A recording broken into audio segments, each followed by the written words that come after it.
Welcome to Crack the Friendship Code. I'm your host, Theodora Voss. My pronouns are her, she, hers. I am seated against a white wall with vinyl records hanging up behind me. I have long black hair today, and I am a Black woman with a dark and warm skin tone. If you're new here, welcome. And if you're seasoned here, nice to see you again. I've been in the learning and development industry for over 13 years, and I've contracted for some of the largest companies in tech. I love learning and teaching. I've experienced so much of my own loss in life, from losing my mom at age 13 to my best friend passing away and going through a divorce, all at the age of 26. I understand the importance of developing genuine friendships as a result. All of these experiences and lessons birth what you now see as Crack the Friendship Code. On our show, you're going to hear from myself and other women who have achieved success in different levels of their lives, whether it be career, business, or passions. Along the way, we have all discovered the importance of aligning our friendships with our purpose, and our hopes are that you too can ignite purpose-aligned friendships and have more meaningful and genuine friendships. And with that, let me introduce today's guest. Every woman on our show is nothing short of amazing and wildly successful. So meet Tandy Gutierrez, my real life bestie.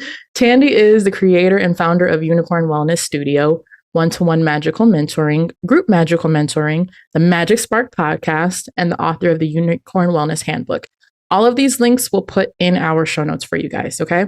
She is a shameless woman, partner, busy mama of two souls who identify as male, stepmom to a third, and thrives with 3 autoimmune diseases: celiac, IBS, and thyroidectomy, and currently lives in Austin, Texas. She is the head unicorn high priestess, tough love mama, and believes in the magic of a life anchored in spirit. Tandy is recognized as one of the nation's foremost Pilates and fitness experts, with workouts featured in Allure, 17, Self, and Elle Magazine, and celebrity clients such as USA Network's Covert Affairs and NBC's Heroes, Lucy Hale from ABC's Family's Pretty Little Liars, and Emmanuel from HBO's Entourage. Tandy's client list also includes professional athletes in the Olympics, NFL, MLB, and the Ironman competitions. Tandy has a background as a professionally trained dancer with 20 plus years of movement and injury healing to draw from additional certifications in Pilates, yoga, martial arts, functional movement, and sports and strength conditioning. And she was featured as a presenter at the IDEA World Fitness Convention in Los Angeles in 2016. And Tandy is also an adoptee, trauma-informed mentor committed to helping dismantle the internalized patriarchy for the healing and liberation for everybody. She is also a Taurus sun, Leo rising, and a Pisces moon, and a manifesting generator. And we are probably going to be doing some astrology friendship episodes, just so y'all know. And with that, welcome, Tandy. So glad to have you here. Thank you so much for having me. I'm so excited. The Leo rising in me, I love to hear people read my bio, but I'm always like, that's me. Oh, okay. So you made it sound amazing. Thank you. My pronouns are she, her. I am standing in a really white room with these windows that have like slats on them. And so it's very sunny and bright, but it kind of ends up looking like I'm standing in a cloud, which I really love. The majority of my head is shaved, but currently I have a full shock of Barbie pink hair that hangs on one side. I am just delighted to be here with you. Yay. That was an awesome description. Very, very painted the picture. Thank you. So we're going to hop right in, Tandy. We're going to hop into your story. So one of the things that I have noticed time and time again, and you maybe come across this in your work too, is that people often mistake career as a part of your purpose, or that it is your sole purpose. Mm-hmm. Yet sometimes it's not necessarily the career itself, but it's certain elements of your career that can allow you to fulfill your purpose. So for you, like, what would you say is your purpose? I definitely want people to never feel alone in whatever it is they're going through. I think as humans, we have stories that we tell ourselves, we have experiences, we tend to other ourselves before anyone can get to us, probably because of early developmental experiences. And I just think that is earnestly heartbreaking. It's the thing that I have hated most in my life and felt like, I know people love me. I know people are there, but can feel a really deep loneliness. And I know the difference between being lonely and being alone. But I do feel that my purpose here is one, that so people don't feel alone. And two, if there is something they want to achieve, if there is something they want to do, that they have a path that is broken down, that feels achievable, that feels doable, that feels moderate enough, like anything's possible, but not because it's grand and giant, because it's just going to land in your lap. It feels like anything's possible because you've got somebody on your team, somebody on your side, and somebody who can both do fantasy and like dreaming big, and the practical, like we need a map, we need a to-do list, and we need some functional tactics that are going to get us to this fantastical dream and goal. Yeah, that makes a lot of sense. I think that's why we are really strong in our friendship, because I felt a lot of alignment as you were talking about your purpose there. So that makes sense. So, okay. On like figuring out your purpose and on that road to like kind of embracing that this is your purpose, to make sure that others, don't feel alone. What were some of the limiting beliefs that you had to kind of let go of on that journey? Your podcast is not long enough for that. It's always a thing that people don't believe. They're like, you're so confident, you're so out there, you've been out there for so many years. And I'm like, I am still working on limiting beliefs. Yeah. I think the biggest one is that I'm too much, too weird, too off for people sometimes, that I will other myself and create a space of aloneness, right? Of being misunderstood or unwanted. You mentioned in my bio, and you read it, and I appreciate it, that I'm an adoptee. I think that's the primal wound of like unworthiness, of nobody wants me. And that happens precognitive when you're given up for adoption. And it does lodge itself in your cellular memory. And so that's my biggest piece, is remembering that I am a helper, that I'm an asset and a resource in any situation, that I aim to be helpful and supportive. And I love to see others grow. But I think that limiting belief is always that wound of worthiness. Mm-hmm. That makes sense. That makes a lot of sense. Yeah. I mean, I feel like that is a perpetual challenge of like, not putting ourselves in the box to avoid. I think it's like part of avoiding the pain or the rejection before it happens. And sometimes we miss out on just some of the amazing opportunities and people because we put ourselves in these boxes. I'm so guilty of it before too. Like, oh, I don't think this person would ever really like, jive with me or vibe with me because of this. And then they're like, why would you ever think that? You never gave me the opportunity. I'm like, oh, okay. Fair. Totally. Completely. Yeah. Yeah. Okay. So that was like one of the biggest mindset, one of the core things for you. As far as friendships were concerned, like, were there any mindsets inside of some of the friendships that you were in, or friendships that you had to let go of along the way too? Oh, yes. I think we've talked, offline about this a lot lately, that because I'm an adoptee, there are wounds of worthiness and belonging, and friendships are really important to me. Partnerships are very important. And we can even reference the astrology. Like, my Taurus sun is long-term commitment, loyalty. If I've put time and effort in, I want it to be for a lifetime. Mm-hmm. And I've personally had a hard time getting, all of those things to meld together in really healthy ways, right? Like, I want approval. I want connection.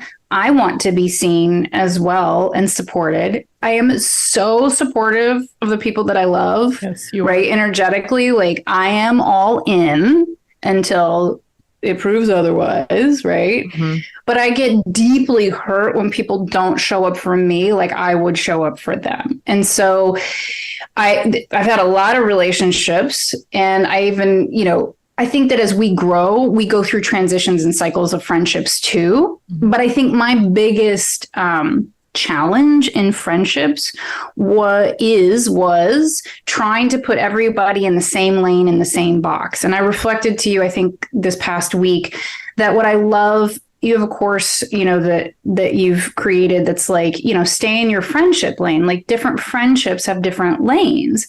And I think I've had a lot of confusion that, like, if they're my friend, we do everything together. Yeah. Well, that's a sinking ship, because somebody, not even your partner in life, is supposed to be your everything. Mm-hmm. And I think my cognitive mind understands that, but is that inner wounded child is still trying to sift through that and trying to make amends with that.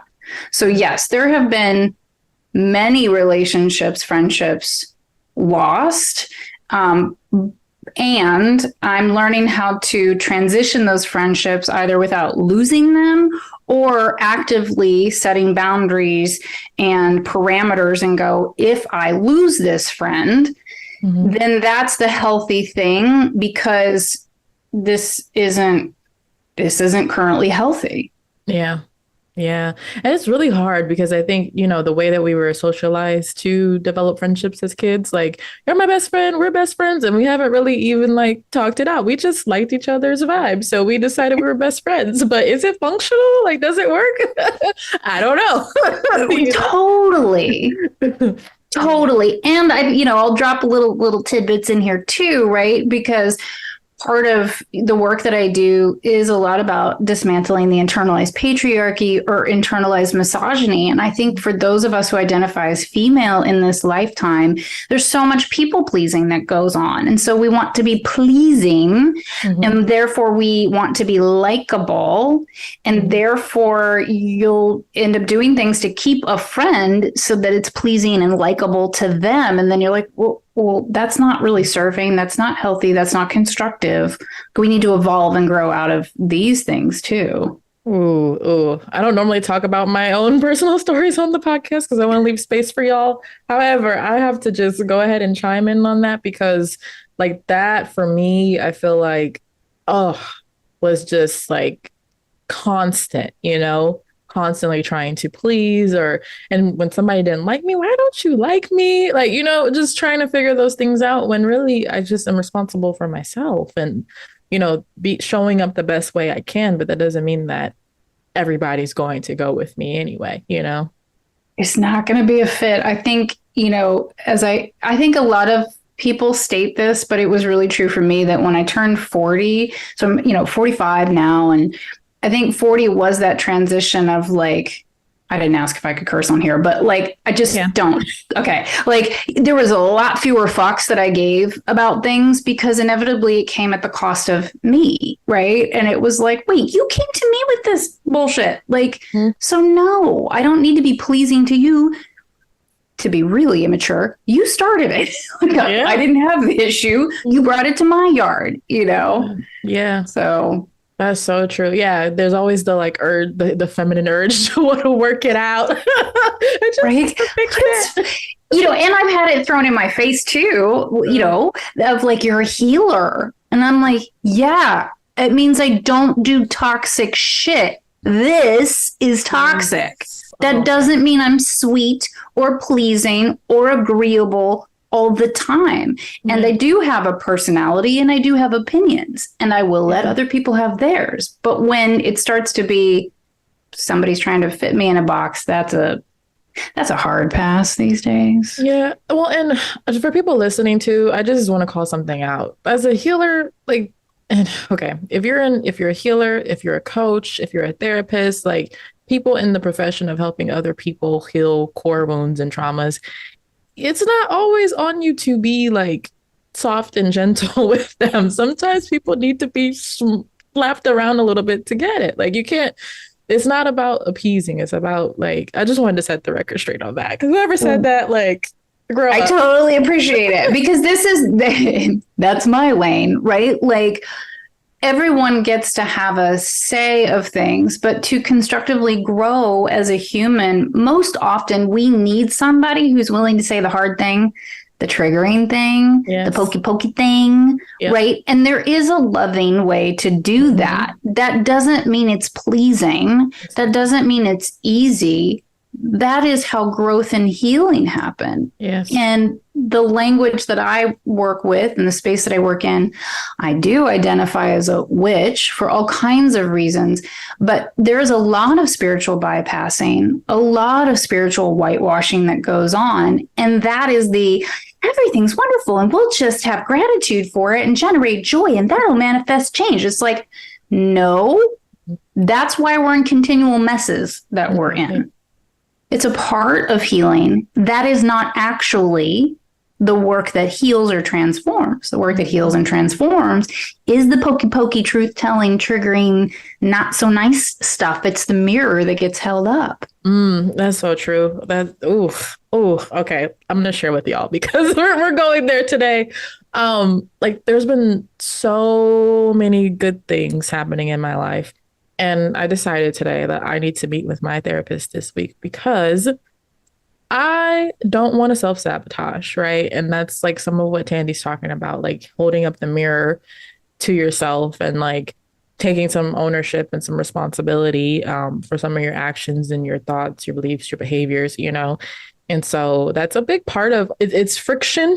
It's confrontation. Those are all good things in friendships, relationships, any type of human interaction. Friction and confrontation are important. Like it's necessary for your friendship to grow or for you to grow. So really appreciate you mentioning that reflecting part right there.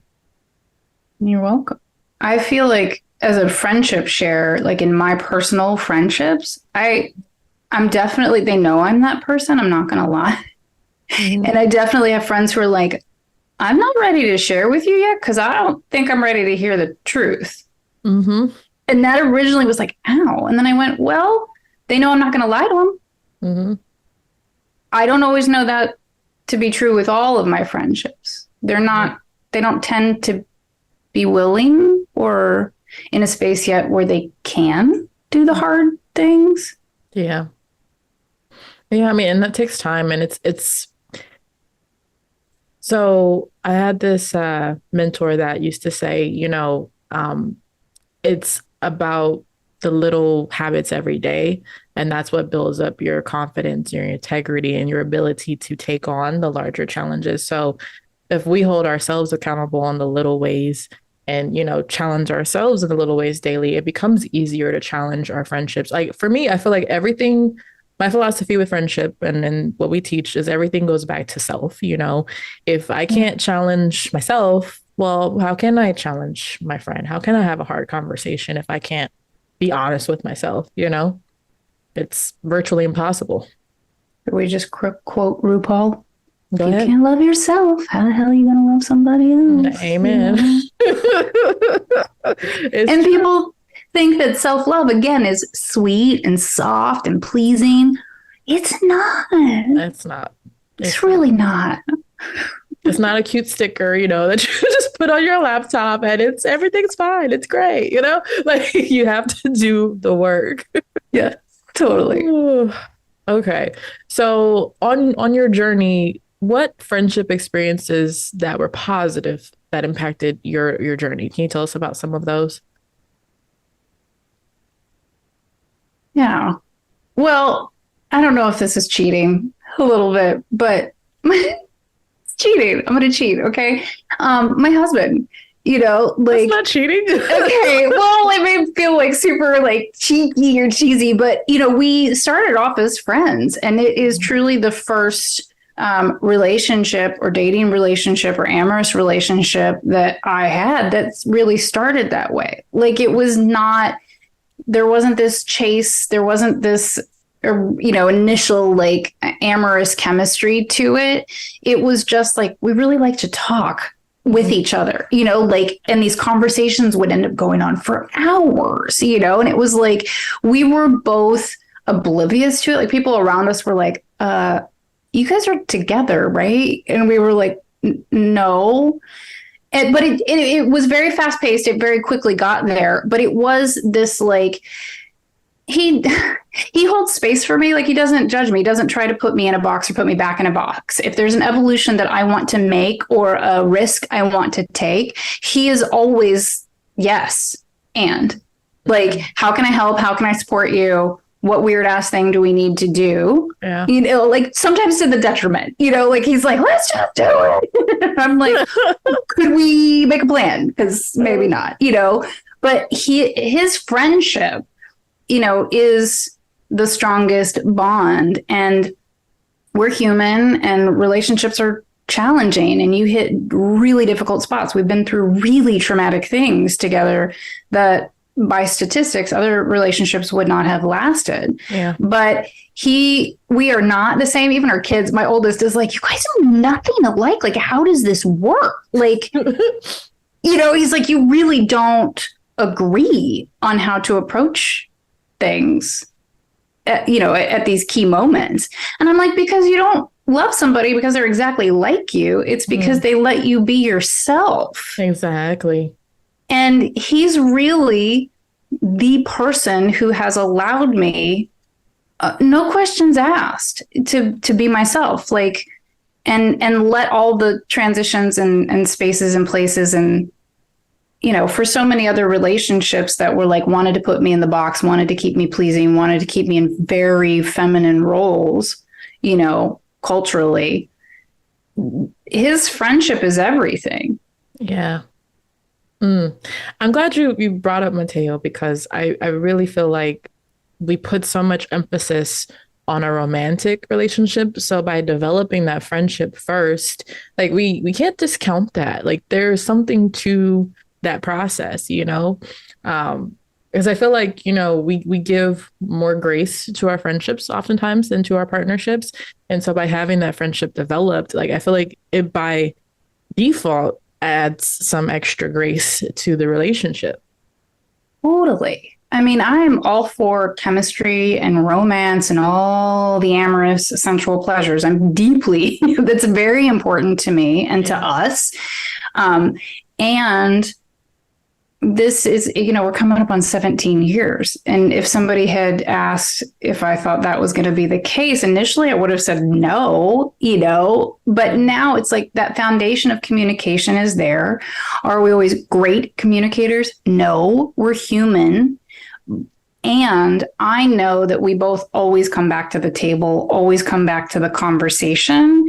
And there is this undercurrent of friendship and love of wanting the best for the other person. And we've really gotten to a place of, if the best means we're not doing something or we're not going to life together, then that's what it means. And we're invested in that for each other too. That's like been really huge. That wasn't that way at the very beginning. But to me, that's ultimate friendship, right? Like, if you're like, I get it, this is not working for you or for me in this partnership. So if that means we need to part ways for it to be best, you know, I'm not always so evolved and high-minded. I have feelings, but right? Like, I know it's just to be like, she sounds like she's so, no, y'all know, but I get there and he gets there too, you know? Yeah. And so I really feel like Mateo has shown me the power of friendship. And I don't prescribe that your partner needs to be your best friend. I don't think that's entirely healthy. In my life, it just so happens he really genuinely is my best friend. When something happens, he's the first person I want to tell. And if I have to solve something or sift through something, he's the person I want to talk to about it.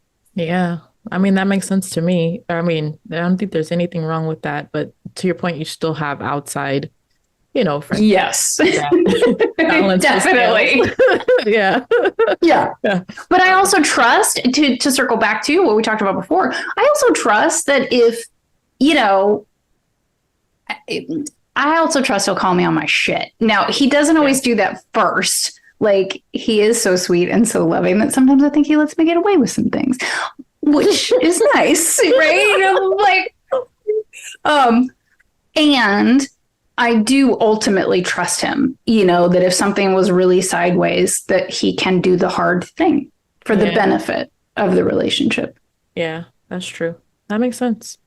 These are all qualities, y'all. Like being able to do the hard thing. I think that's kind of been the theme of our conversation today, is being able to do the hard things in friendships, or what make them some of the better friendships so far. Truly. Yes. Okay. So it's your turn. Your turn to put me in the hot seat. This is your opportunity to ask me any friendship related question that you may have, or something that you might want a different perspective on. I'd like to say that I had something prepared, but I really don't, because I love being in the moment of like what comes through. Mm-hmm. This is terrible. This is what's moving through my head. Because this is part of what you coach, right? Or what are the friendship lanes? It's showing me like a bingo card in my brain. Like, what bingo spaces are you trying to fill in your friendships right now? Like, do you feel like you're lacking a friend or friendships to fill a certain support space for you right now? That's a really good question. Actually, no, which is like, this is like, this is why I say things are going really good. So I need to make sure I go get some support so I don't screw it up. But I really feel like this is probably one of the like first times in life that my friendships are balanced. I have friendships where people are working on businesses and their careers.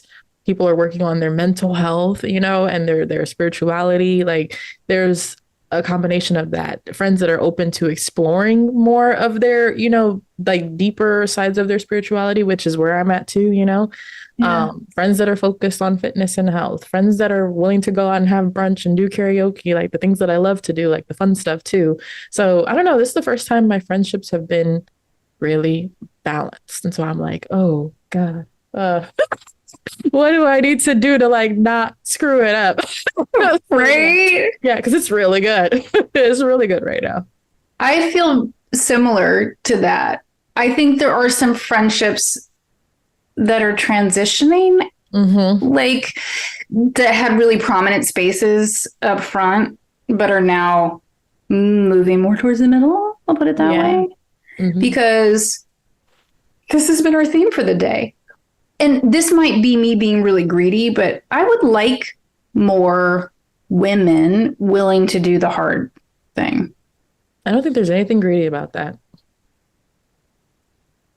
Life is hard. So if you can face no, but I'm keeping it real, y'all. Life is hard. If we can't face okay, I will say there are times, and we've talked about this before, and circumstances where some of our friends emotionally and mental health wise just are not in the space to do the hard things. So we have to modify our actions around that. But aside from those types of circumstances, I feel like life is hard. So we have to be able to face hard things and do it together. That's the only way. Like I had a friend the other day, I was just sending her voice notes. I was like, yeah, today kind of sucked, but this is what this is what I'm gonna do about it. And thanks for listening to my TED Talk. And she was like, okay, like this is what, so supportive back, of like, sometimes it sucks and sometimes we have to do hard things. Sometimes we have to have hard conversations. But we're going to get through it and we do it together. So life is hard as it is, but having friendships where you can do those hard things and face those together, I think is so necessary, especially at this age. Like it's just beyond your 30s. I think this is where you have to be able to face the hard things. It's time to grow up. It's time to stop avoiding things. Like we've done enough of that. Like it's time to get it together, Well, yes. And I would add to that list, like it's time to be honest, right? We always want honesty, but I do think that like some people just aren't honest that things are shitty or they suck or that like it needs work or adjustment or in that acceptance phase of stuff. Because I always say that humaning is really hard. I feel like being a human is just really hard lately. And I just want people who can be honest that it's hard and be okay with just going, it's not black or white. There's not a yes or no answer. Actually, most of our life is really gray and we're all just doing the damn best we can. So like, how can we get, I mean, I don't actually think I have any friendships at this point that are in shame and like you should or it should look like this. I guess, wish for the world that there were more relationships that could get into the gray and into the honesty of like, yeah, I don't know what I would have done in that position, but this is what, like, but I get it that choice is as valid as another choice would have been. Exactly. Yeah, absolutely. It's being able to have those discussions and just be real, let your hair down. And, like recently I've had to be very vulnerable with certain people in my lane or circle a lot sooner in the friendship than I would have had to have been in the past. And I have to say, it's moved, mountains. It's moved our friendship that much closer. And it's also allowed for them to be more open and more vulnerable. So I really think there's something to putting it out there and just trying, that's why I keep telling everybody that another premise is that it's all a risk. Any friendship, any relationship, it's all a risk. So it's just putting yourself out there and seeing what happens. Totally. Mm-hmm. Yeah. Do you have any final wishes for the audience before we wrap up? Well, I just made one. I did. I would repeat it because I do wish, well, I'll make another one. I do wish that people would be more vulnerable, right? Because vulnerable in my book is bravery. Mm-hmm. And that I think being in witness of a teenager and in preteen and how they're navigating relationships, I would say that, one of my kids is great at being vulnerable. It's like, if they don't like me anymore, if we're not friends anymore, that's fine because that hurt my feelings and that was not okay. And they are not discussing it with me. And you're like, whoa, awesome. I wish that more of the world would just be honest and vulnerable because I witnessed my elder sometimes, child that like doesn't want to take the vulnerability because they don't want to take the risk of losing someone. Yeah. And I think that, or by not being vulnerable, you're really robbing someone of an opportunity to step up and to succeed. I think sometimes we put stories on people of like, I'm not going to talk to them about this because I know what they're going to do. I'm like, you don't know what they're going to do. They're human. They're a loose cannon. They can do anything. Yeah. And then they don't have the opportunity to surprise you in wonderful ways of being supportive, of loving you, or of going, oh, I had no idea you felt that way or thought this. And I'm sorry. That wasn't on purpose. It was just a thing. Absolutely. Oh, absolutely. Well, thank you so much for your vulnerability today and your openness and your honesty and for being a part of the show. And I know that everybody listening got something out of it. So I will put all of the links to access Tandy in our show notes, and make sure you reach out to her, you follow her, you connect with her. You won't regret it. Okay, bye.